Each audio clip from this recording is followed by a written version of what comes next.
Bonjour à tous, j'espère que vous allez bien. Si vous vous souvenez bien, il y a 2 ans, j'avais fait une vidéo concernant qu'est-ce qui était arrivé au rampant du crâne ou Skullcrawler après Godzilla vs Kong. Bien qu'on n'ait pas eu de réponse dans Godzilla x Kong le Nouvel Empire ou dans les produits dérivés qui ont entouré ce film, eh bien nous avons eu quand même un bout de réponse avec Kong Survivor Instinct. Et c'est ce que nous allons voir aujourd'hui. Alors déjà, pour rappeler un peu le contexte, au cas où certains l'auraient oublié. En 2024, Apex Cybernetics avait capturé des rampants du crâne, des spécimens adultes, mais aussi des œufs. Ces spécimens étaient élevés dans des cages et devaient servir de sujet de test à Mechagodzilla. Et donc maintenant que le contexte est rappelé, nous allons pouvoir parler véritablement de ce que sont devenus les rampants du crâne. Donc, après que Mechagodzilla ait été détruit, Apex a été poursuivi en justice et aurait apparemment été dissous, bien que des rumeurs indiquent qu'il pourrait y avoir des survivants.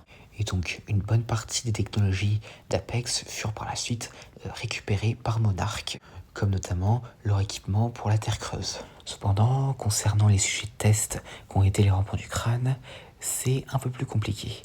Bien qu'à ce jour on ignore ce que sont devenus les adultes, il n'en est pas de même pour les œufs. Car en effet, peu de temps après la destruction de Mechagodzilla, Alan Jonah et son groupe d'éco-terroristes, les Hyènes, ont tenté de récupérer le plus possible de technologies d'Apex, afin de poursuivre leurs objectifs.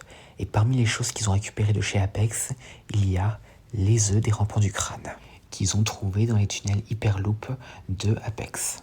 Cependant, en même temps, certains œufs ont commencé à éclore.